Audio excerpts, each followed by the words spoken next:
Bismillahirrahmanirrahim. Assalamualaikum warahmatullahi wabarakatuh.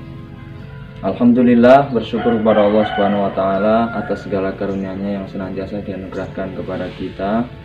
Salawat dan salam mudah-mudahan senantiasa tercurahkan kepada baginda Nabi Muhammad SAW. Pemirsa dimana saja Anda berada, sesungguhnya kelembutan dimanapun ia berada, ia akan senantiasa menghiasi tempat tersebut. Namun sebaliknya, apabila kelembutan itu dicabut, maka tempat tersebut akan menjadi kotor. Kalau kita menyaksikan orang yang mulia, maka kita akan menyaksikan keindahan tutur katanya, senyumnya yang merekah, dan sapaan-sapaannya yang amat terpuji. Jauh dari kata-kata kotor dan keji, jauh dari kata-kata kotor dan kasar. Sehingga ketika kita berjumpa dengan orang seperti itu, kita akan melihat adanya ketentraman dan kedamaian yang dibawa orang tersebut. Itulah sifat yang seharusnya dimiliki oleh orang yang beriman. Ia ibarat lebah. Lebah itu mencari makanan pada tempat yang baik, ia juga menghasilkan sesuatu yang baik. Kemudian sesuatu itu bisa diambil manfaatnya oleh kalangan makhluk, termasuk oleh manusia itu sendiri. Bahkan dapat menjadi obat yang sangat bagus khasiatnya. Ketika ia hinggap pada sebuah tangkai bunga, maka lebah itu tidak pernah merusaknya. Bahkan dengan hadirnya lebah pada setangkai bunga tersebut, akan mempercepat penyerbukan yang memberikan manfaat bagi bunga tersebut. Perlu diingat bahwasanya semua itu terjadi adalah karena Allah Subhanahu wa taala menganugerahkan kepada kelembutan sesuatu yang tidak diberikan kepada kekasaran atau keburukan. Jika Anda sekalian menjumpai orang yang dihormati, orang yang sangat dicintai, disayangi, kemudian banyak yang bersimpati padanya, dan banyak orang yang merasa nyaman ketika berada di sisinya, maka tidak lain adalah karena orang tersebut memiliki akhlak yang mulia.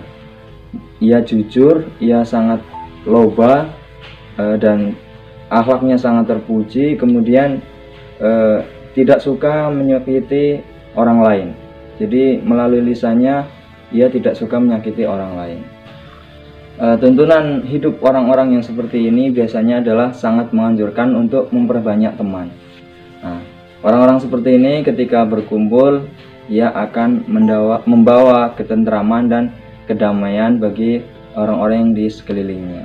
Nah, meskipun mungkin ada di antara mereka, ada di antara temannya yang suka mencaci, mungkin suka mengucapkan kata-kata kotor, orang-orang seperti ini berprinsip sebagaimana yang disebutkan dalam firman Allah Subhanahu wa taala, Quran surat Fussilat ayat 34, wala tastawil hasanatu wala sayyi'at idfa' billati hiya ahsan fa idzal ladzi bainaka wa bainahu adawatun ka'annahu waliyyun hamim, yang artinya dan tidaklah sama antara kebaikan dan kejahatan, dan tolaklah kejahatan itu dengan cara yang baik, sehingga apabila ada rasa permusuhan antara kamu dan dia, akan seperti teman yang setia.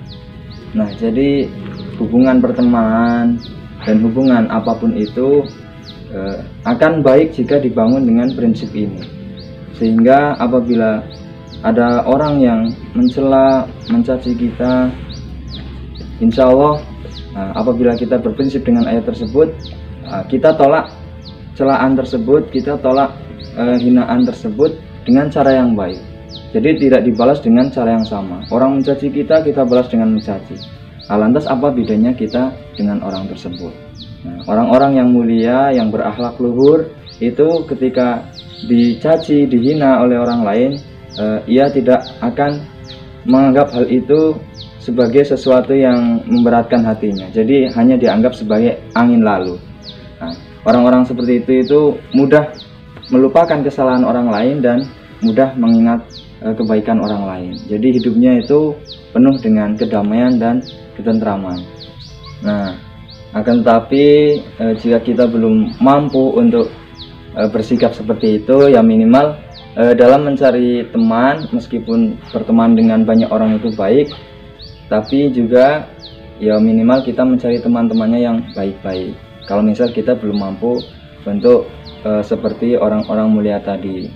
Jadi karena ketika kita berteman dengan penjual minyak wangi, ya kita akan kecipratan bau wanginya. Tapi jika kita berteman dengan tukang pandai besi, maka ya kemungkinan kita akan terkena cipratan dari potongan-potongan besi tersebut. Begitulah sifat dan sikap yang seharusnya dimiliki oleh orang-orang yang beriman, oleh orang mukmin. Hal ini berdasarkan sabda Nabi Sallallahu Alaihi Wasallam, al-muslimu man salimal muslimuna min lisanihi wa yadihi. Jadi orang Islam yang sesungguhnya, orang Islam yang sejati adalah orang yang orang Islam lainnya itu tidak terganggu karena lisan dan tangannya. Nah, insya Allah orang-orang yang seperti itu adalah orang-orang yang akan disegerakan kebaikannya oleh Allah. Demikian yang dapat saya sampaikan pada kesempatan kali ini. Mudah-mudahan yang singkat ini dapat memberikan manfaat bagi kita semuanya. Billahi taufiq wal hidayah. Wassalamualaikum warahmatullahi wabarakatuh.